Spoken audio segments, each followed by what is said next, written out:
Hello everyone, कैसे हैं आप सभी। Welcome to the channel. So ये हमारी सेकंड वीडियो होने वाली है of the economy division through note series. तो आज हम स्टार्ट करने वाले हैं from the point of physical policy and revenue and then we will proceed.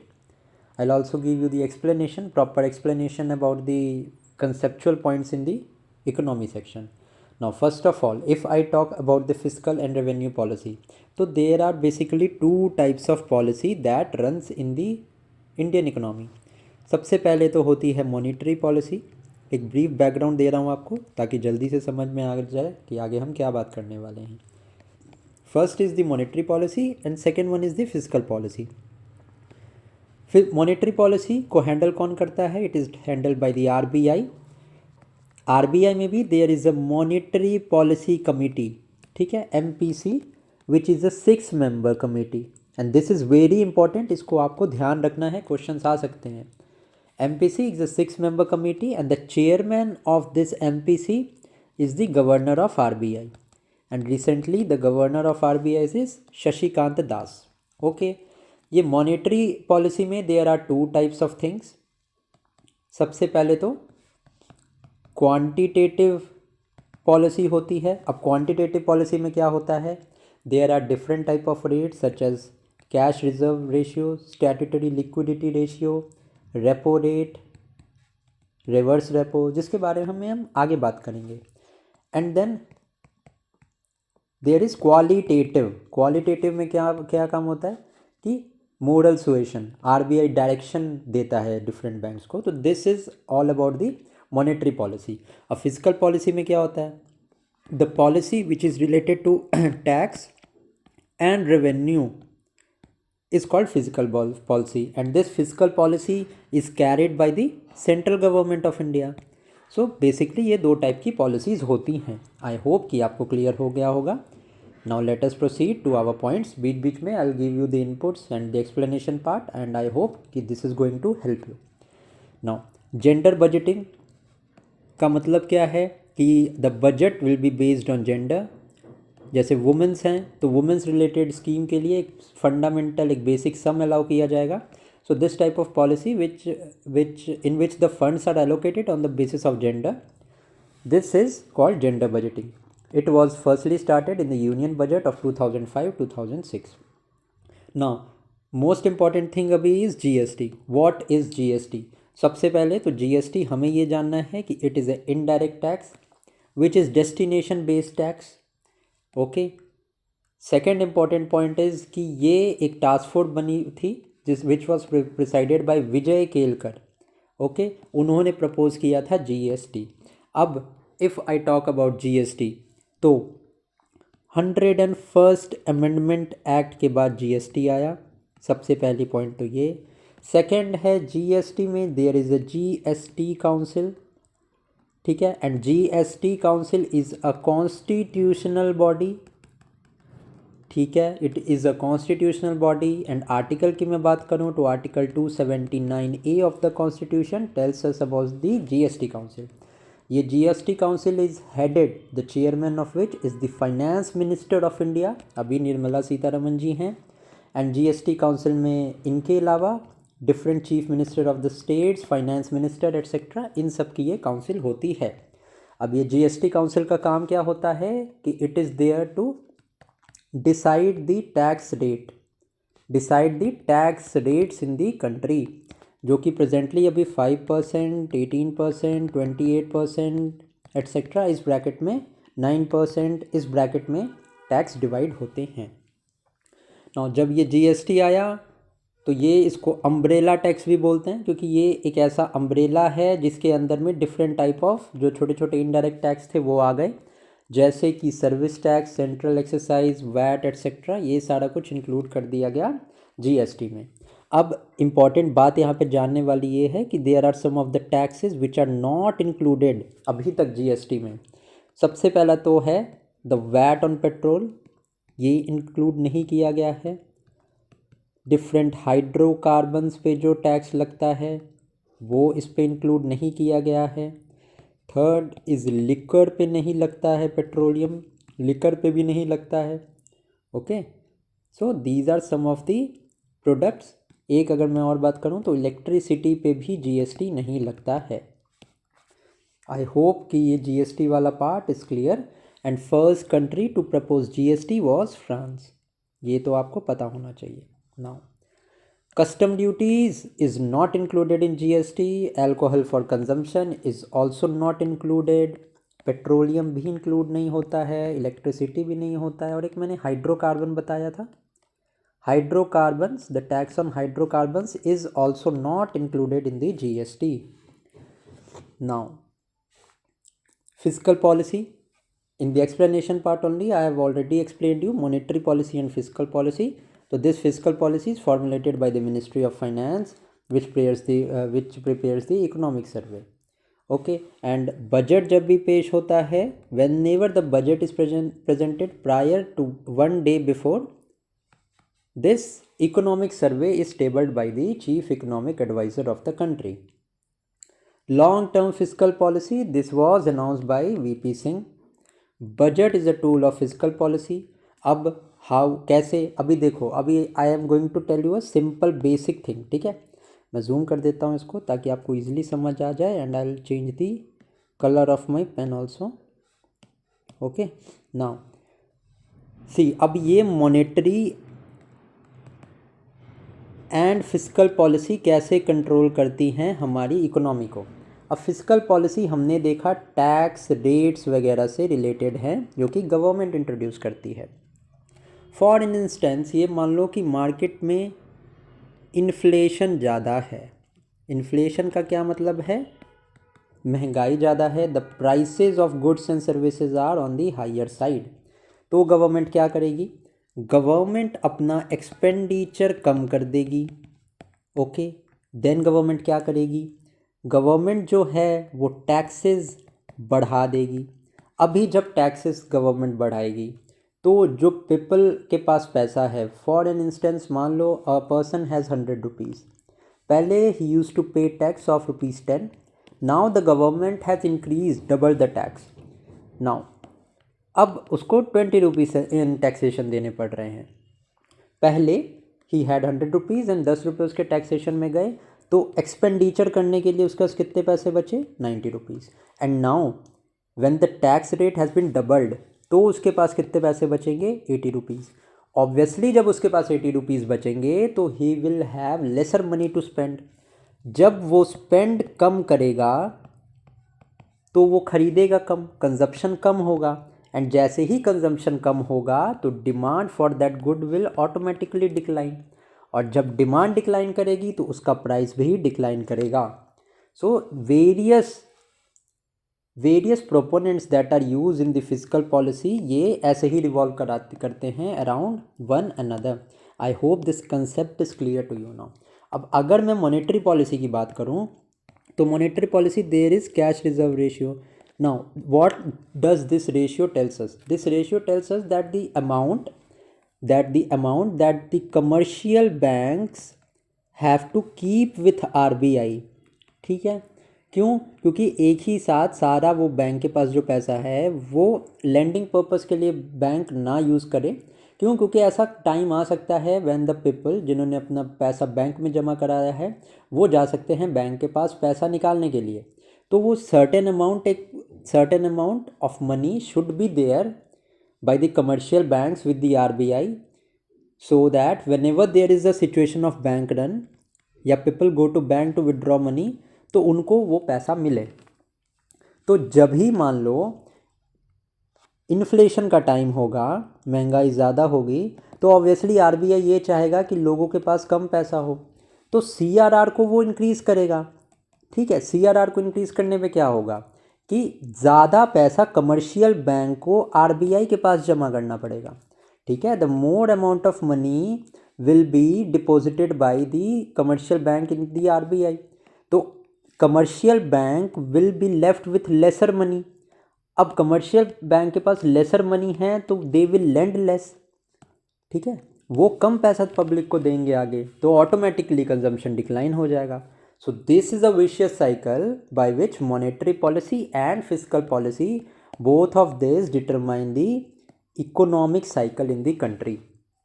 I hope कि this is very much clear to you? Comment section में मुझे बताना अगर ये कंसेप्ट समझ आ गया तो।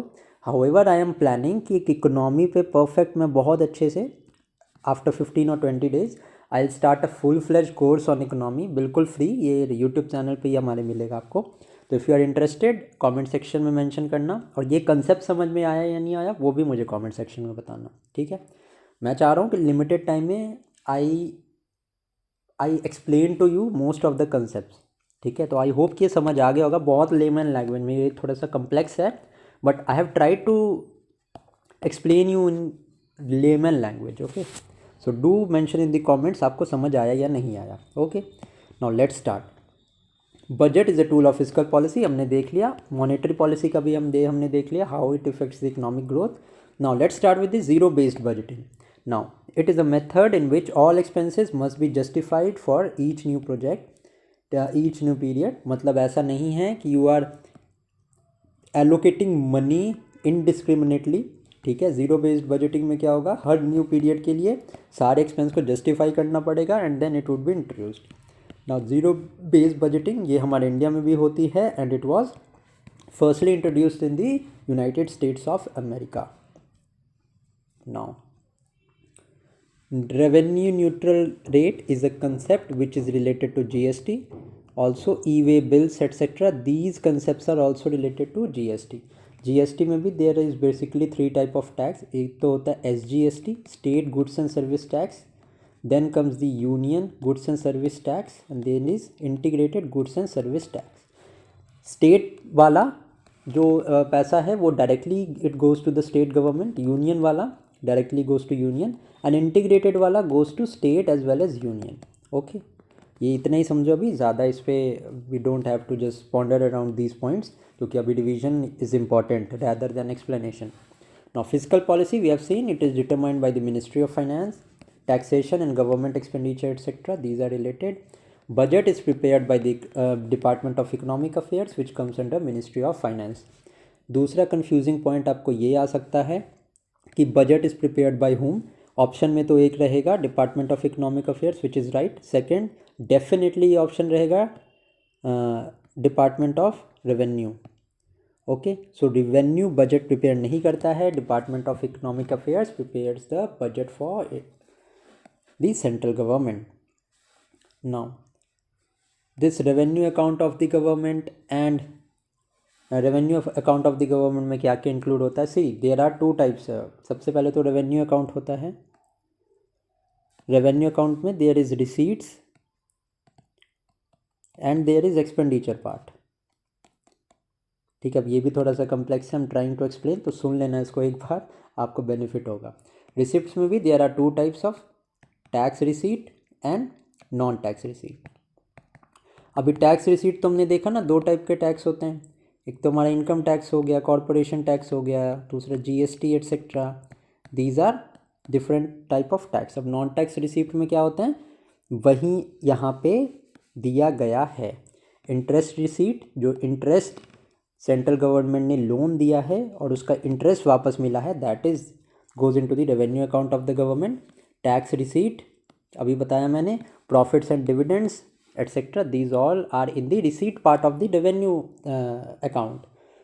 रेवेन्यू एक्सपेंडिचर की अगर मैं बात करूं तो रेवेन्यू एक्सपेंडिचर के अंडर क्या आता है, तो जो भी सब्सिडी हम देते हैं, which ever defence expenditure we made, administrative expenditure etcetera, these all goes to the revenue expenditure, okay.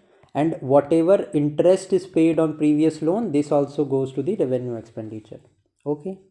I hope this is completely understood to you। Now small savings account ये जाता है डेट रिसीप्ट में भी।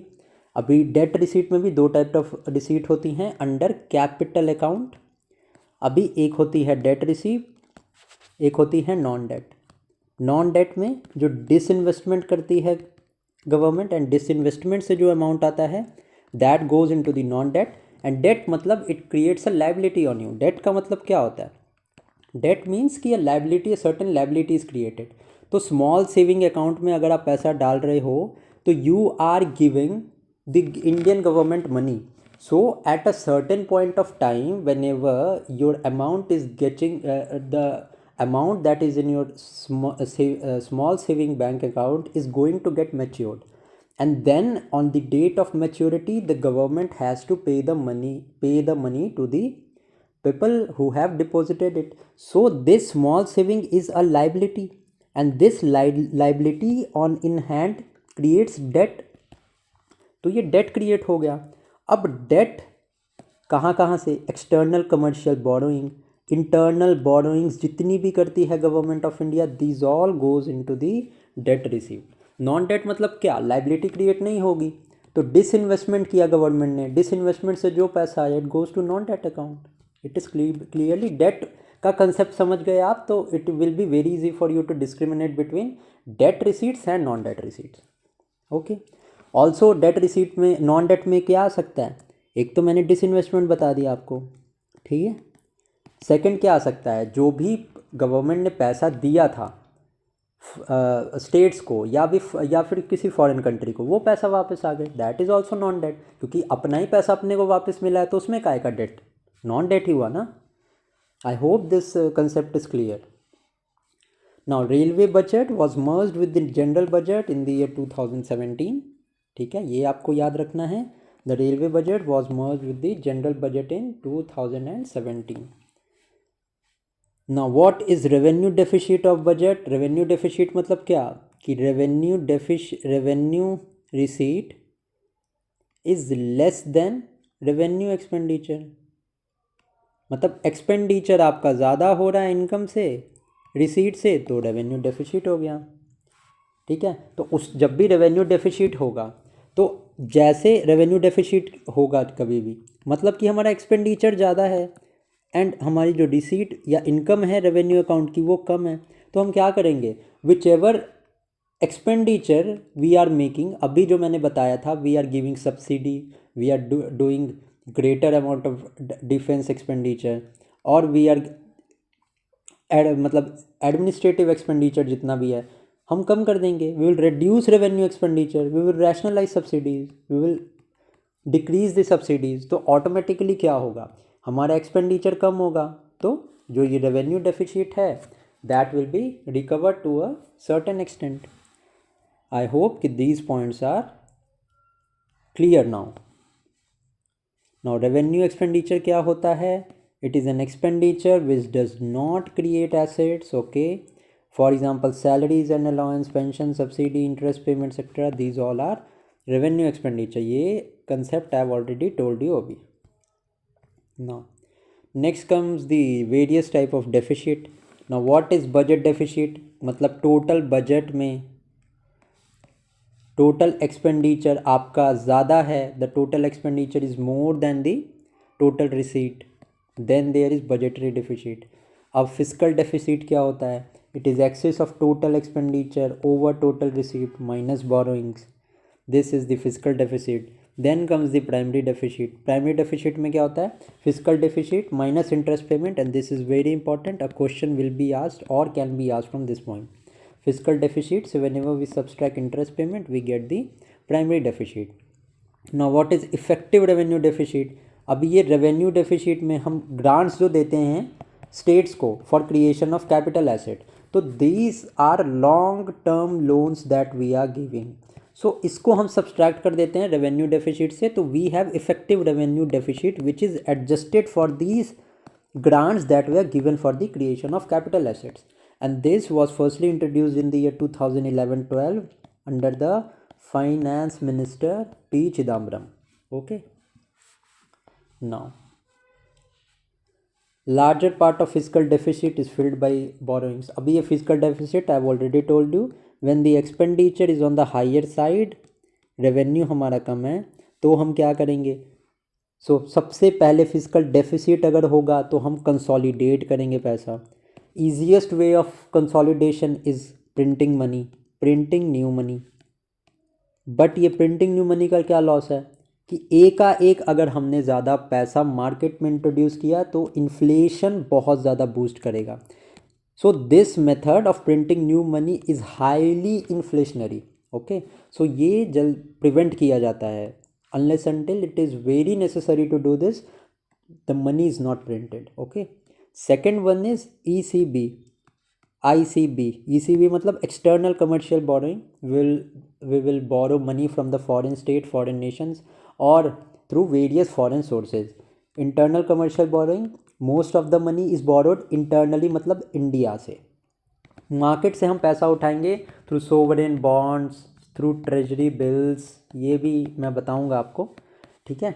So internal domestic borrowings internal commercial borrowings को ही बोलते हैं। So if whenever question is asked, larger part of physical deficit is filled by the domestic borrowing. Now most inflationary, अभी बता दिया मैंने, creation of new money, printing new money has the most inflationary effect. Now cut motion is related to budget. अभी देखो यहाँ पे एक अभी मैं बता देता हूँ, cut motion is related to budget, whereas no confidence, sorry यहाँ पे, सॉरी फॉर द मिस्टेक, अरे हाँ, no confidence motion is related to Lok Sabha, okay. And this motion whenever it is passed, ठीक है, अगर ये पास हो जाता है तो the government which is in control या government which is operating in the country has to resign, ठीक है। तो no confidence motion is related to the political aspect and this cut motion is related to budget. अब cut motion में भी there are different type of cut motion, let us say it. Policy cut motion में क्या होता है, the demand is to be reduce to ₹1, ठीक है। Policy cut में ₹1 तक डिमांड किसी भी, अगर कोई भी रिकमेंड करता है कि पैसा यहाँ पे इतना लगना चाहिए, इससे कि कोई बोले कि ₹100 लगना चाहिए, ठीक है, तो उसकी डिमांड को घटा के बोला जाता है कि demand is to be reduce to ₹1। Economic cut में ₹1 क्लासिफाइड नहीं होता है, but it is specified amount, जो भी अमाउंट उस मोशन में पास किया गया है वो इकोनॉमिक कट में होता है। Third is token cut. Token cut में straight away the demand is reduce by 100 और multiples of 100। Now there is a concept known as vote on account. अभी we know that general elections in India are happens every 5 years। तो जो last year होता है in which the central government is there, so in order to, ये constitution की तरफ से ये चीज़ होती है कि the government which is there in the country is not allowed to make new schemes। क्योंकि 4 साल गवर्नमेंट ने काम किया, आखिरी फाइनल साल में गवर्नमेंट ये चाहे तो ऐसी स्कीम्स ला सकती है कि वो बिल्कुल इलेक्शंस को अफेक्ट कर जाएंगी, वो बिल्कुल ही सब कुछ फ्री कर सकती हैं या बिल्कुल ही टैक्सेशन को रिड्यूस कर सकती है, so that they get advantage in the election. So that is not allowed, okay, but a certain amount of money is needed to be spent in order to run the country जब तक नई elections ना हो जाए and the new government does not comes to replace the older government, okay। So some amount of money is needed to work, so this vote on account is related to that only, कि short term expenditure from the consolidated fund of India and it is taken by the caretaker government। caretaker मतलब कि new elections से पहले जो older government है वो कुछ पैसा विड्रॉ करती है कंसोलिडेटेड फंड ऑफ इंडिया से, and this consolidated fund of India is mention in article 266 of the constitution. 267 article is related to the contingency fund, ठीक है, एंड ये contingency fund is under president of our country. President issues money from the contingency fund. President में भी directly president के अंदर नहीं होता है, बट प्रेसिडेंट के अंदर there is an official known as finance secretary. This fund is under finance secretary, okay, contingency fund, and consolidated fund of India is under the control of the parliament। Parliament के भी control में ज़्यादातर control Lok Sabha का होता है। Rajya Sabha can discuss the budget, but Rajya Sabha has no right to vote on anything related to the consolidated fund of India. This is related to the polity part. अब polity हमने start नहीं किया due to lack of time. एक तो material बनाना होता है and then I have to just record it. Material पहले तो बहुत शॉर्ट और एफिशिएंट, सो पॉलिटी में नहीं करवा पाया, but if you'll say I will start the polity also. Laxmikanth को बेस करके बिल्कुल शुरू से लेके लास्ट तक करेंगे। If you guys want to see that video तो आप बताना, we will start a course on polity also. ये सारा कुछ हमारे यूट्यूब पे होगा। नाउ दूसरी चीज़ अगर मैं आपको बजट से बताऊं तो ये चीज़ ध्यान रखना, the word budget is not mention in the constitution, okay. The word budget is not mentioned in the Constitution of India. Secondly, if I tell you, तो budget की जगह पे कौन सा वर्ड है? Annual financial statement. And this annual financial statement is mentioned in Article 112 of the Constitution. चलो, अब constitution की बात हुई है, आपके एग्जाम्स है तो कुछ आर्टिकल रिवाइज कर लेते हैं यहाँ पे पॉलिटी के, देखते हैं आपके कितने सही होते हैं। कुछ आर्टिकल्स मैं बताता हूँ आपको, कुछ आप मुझे कमेंट सेक्शन में बताना जो मैं पूछूंगा। सबसे पहले मुझे बताओ आर्टिकल 45 क्या है। देन मैं बताता हूँ आपको आर्टिकल 108 हमारा जॉइंट सिटिंग है, ठीक है। देन थर्ड अगर मैं बात करूँ, article 105 is related to parliamentary privileges, immunity that is given to the MPs. आपको मुझे बताना है कि the immunity to the members of state assembly, ठीक है, state legislature is mentioned in which article. Also you have to tell me that, चलो ये मैं ही बता देता हूँ, जो काउंसिल ऑफ मिनिस्टर है उनको, प्रेसिडेंट को, they have to take the aid and advice of the council of minister, and council of minister which is headed by the Prime Minister is there to aid and advise the President. This is mentioned in Article 74 of the Constitution. You have to tell me about the writs. Writs कौन से article में mentioned है? Supreme court के and high court के। Okay, so चलो 45 seconds में कुछ articles, important articles हमने रिवाइज कर लिए। नाउ लेट्स मूव नाउ हमारा टॉपिक फर्दर। FRBM एक्ट, ठीक है, financial responsibility act management, 3 statement हमें प्रोड्यूस करने पड़ते हैं to the government of India, and this is related to the financial discipline. Financial discipline भी क्या कि एक certain amount of physical deficit जो है, इट्स शुड नॉट मतलब एक्सीड, ठीक है, अ सर्टेन अमाउंट। ओके, कुछ कंडीशंस भी दी हुई हैं कि there are certain exceptions when the physical deficit can मतलब इंक्रीज, मतलब फिजिकल डेफिसिट उस पॉइंट के आगे जा सकता है। It is account of war, agriculture, जब इनकम कोलैप्स हो जाए तो ऐसा हो सकता है कि फिजिकल डेफिसिट हमारा ज़्यादा हो सकता है। सो दीज आर बिल्कुल कोर पॉलिटी की चीज़ें, आपको इतना जानने की ज़रूरत नहीं है बीपीएससी के लिए specifically. Now what is direct tax? Direct tax is a type of income पे लगता है, and it is a progressive tax. Progressive and regressive 2 types of taxes are there, ठीक है। एक्चुअली बात क्या है ना, ये पॉलिटी बहुत कंसेप्चुअल टॉपिक है, तो सिर्फ पॉइंट्स को बस पॉन्डर अराउंड हम लोग ऐसा नहीं कर सकते, पॉइंट पढ़ के आगे चल गए, वो समझ में ही नहीं आएगा। थोड़ा सा एक्सप्लेन करना पड़ता है इसमें। आई होप ये एक्सप्लेनेशन वाला पार्ट आपको ठीक लगे। प्रोग्रेसिव टैक्स होता है, then there is regressive tax. Progressive tax का क्या मतलब होता है? इनकम इंक्रीज होगी तो वो टैक्स भी इंक्रीज होगा।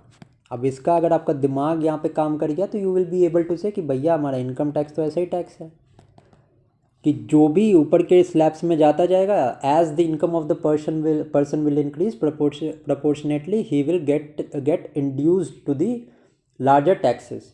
रिग्रेसिव टैक्स क्या है? All of the people in India has to pay the same amount of tax. अब ये ऐसा कौन सा टैक्स है, ज़रा सोच के देखो। मतलब अंबानीज भी वही उतना ही पैसा देंगे उस पर जितना एक गरीब इंसान देगा।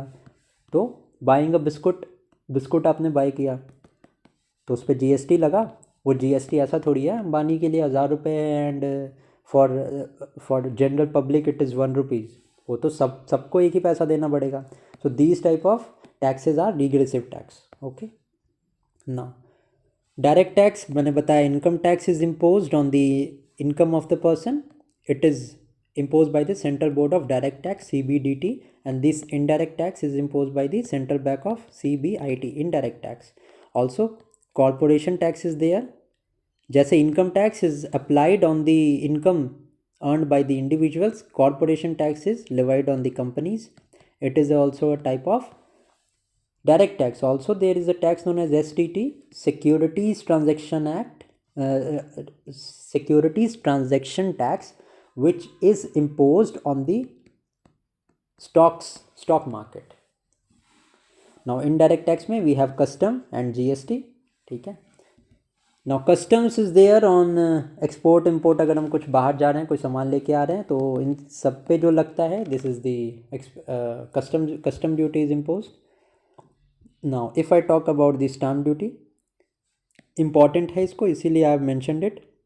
It is levied by union and it is collected and appropriated by the states. If I talk about VAT, VAT was firstly introduced in the year 2005 and Haryana was the first state to apply VAT. Service tax, if I talk about service tax, it was introduced in the year 1994 by Raja J. Chelia Committee. Now, Finance Commission, if I talk about Finance Commission, Article 280 is related to Finance Commission. Finance Commission is appointed by the President and Arvind Pangaria is current Finance Commission का head. 16th Finance Commission की मैं बात कर रहा हूँ. The Finance Commission is targeted with the responsibility of tax devolution states के. Okay, and President tells the Finance Commission about the order of reference जिन सब पे Finance Commission has to decide and कि किसको कितना पैसा मिलने वाला है. ओके. 15th फाइनेंस कमीशन के जो चेयरमैन थे वो NK सिंह थे and he told 42% of tax devolution to the state. Sorry 41% बोला था उन्होंने. 1% was there for the union territory of Jammu and Kashmir and Ladakh. Okay. Now Jammu and Kashmir and Ladakh से फाइनल पॉइंट सुन लो, उसके बाद वीडियो एंड करेंगे क्योंकि वीडियो ज़्यादा लंबी हो जाएगी. जम्मू एंड कश्मीर एंड लद्दाख में ये कंफ्यूज मत करना कि Ladakh is not the largest union territory. First of all Jammu and Kashmir after the reorganisation bill in 2019 Jammu and Kashmir is the largest union territory. ये ध्यान रखना, ये क्वेश्चन आ सकता है. आप लद्दाख टिक करके आओगे बट आंसर होगा Jammu and Kashmir. Okay. Next lecture में फाइनल लेक्चर होगा हमारा इकोनॉमी का. हम प्लानिंग करेंगे and miscellaneous rest of the points. I will also tell you about the capital market. ठीक है. करंट अकाउंट, कैपिटल अकाउंट, इससे क्वेश्चन आता है. Then we will talk about poverty, multi dimensional poverty index etcetera. कुछ मैं index के बारे में बता दूंगा आपको. ठीक है. With this let us and this video hair. Comment section में मुझे बताना वीडियो कैसी लगी. लास्ट पार्ट भी बहुत जल्दी आ जाएगा, एक आध दिन में आ जाएगा. 1 to 2 days फाइनल पार्ट इसका आ जाएगा. तो इसी के साथ जो प्रॉमिस किया था मैंने, हिस्ट्री, ज्योग्राफी, ठीक है, उसके बाद में साइंस, इकोनॉमी, ये सारा मैंने कवर ठीक ठाक कर दिया है आपका. ओके. कमेंट सेक्शन में बताना कैसी लगी video. Do like this video. Thank you for watching. Keep studying.